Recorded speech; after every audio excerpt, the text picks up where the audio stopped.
27 রোজার রাতে সন্তান ফোন দিয়া বলে, বাবা আমি আগামীকাল রওনা দিলে রাত 2টা-3টায় গিয়া ঢাকায় নামবো, আমি সাহারি তোমাদের সঙ্গেই খাবো।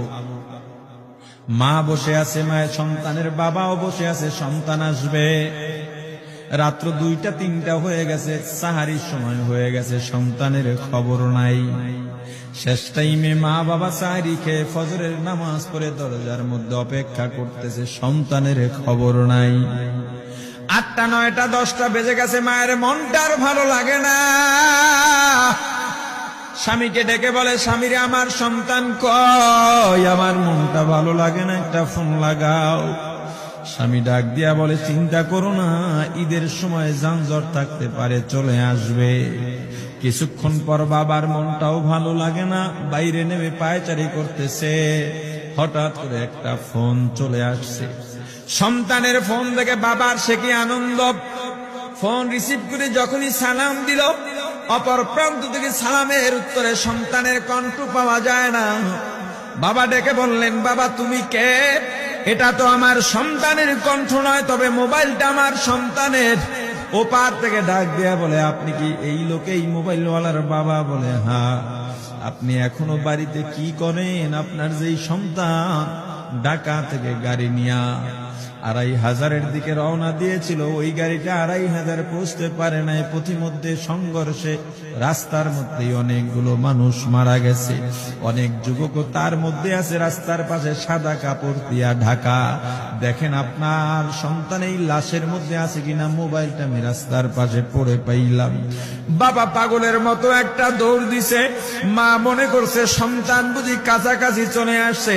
অন্যান্য সন্তানদের ডাক দেয়া বলে, তোরা কে, কোথায়, এদিকে আয়, তোদের ভাই বুঝি কাছাকাছি আসছে। আমার কলিজার টুকরা সন্তান, তোর বাবা যে আগায় আনতে গেছে, তাড়াতাড়ি নতুন চাদর বিছা, বালিশের কভার গুলো খুলে নতুন কভার লাগা, পানি গরম বস, আমার সন্তান এসে গোসল করবে।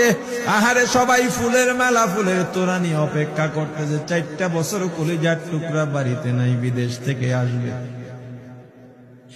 বাবা স্পটে গিয়া দেখেন অনেকগুলো লাশ সাদা কাপড় দিয়া ঢাকা। একটা একটা মাথার উপর থেকে কাপড় উঠান আর কৌতূহল বাড়তেছে, কাপড় উঠান আর কৌতূহল বাড়ে। হঠাৎ তাকায় দেখে কলিজার টুকরা সন্তান লাশের মিছিলে শামিল হয়ে গেছে। বাবা সন্তানকে ধরে কাঁদেন আর বলেন, বাবা এত আদর আপ্যায়ন তোর জন্য, এত প্রস্তুতি রে বাবা।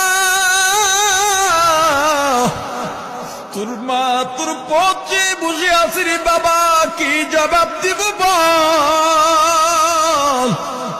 তুই যেদিন রওনা দিয়ে বিদেশ চলে গেলি, তোর মা সারা রাত ঘুমায় নাই, দরজায় গিয়া তোর পথের দিকে তাকা রইছি।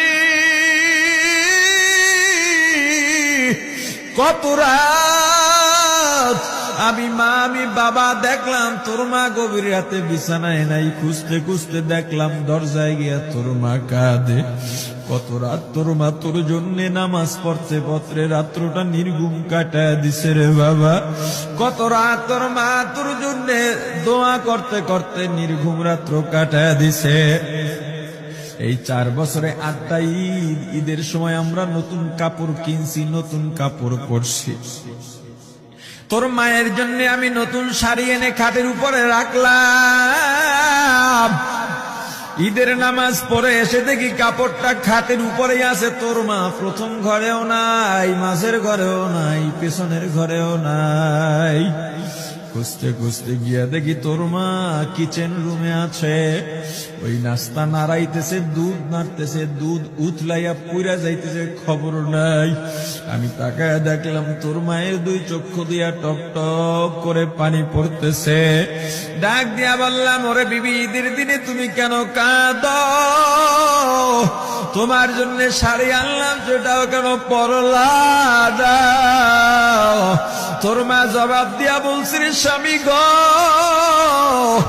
আপনারা যখন নামাজের জন্য রওনা দিয়া গেলেন, আমার অমুক সন্তান আপনার সঙ্গে যায় নামাজ দিয়া নতুন পোশাক পরে নামাজে রওনা দিয়েছে, কত সুন্দর লাগছে দেখতে। হঠাৎ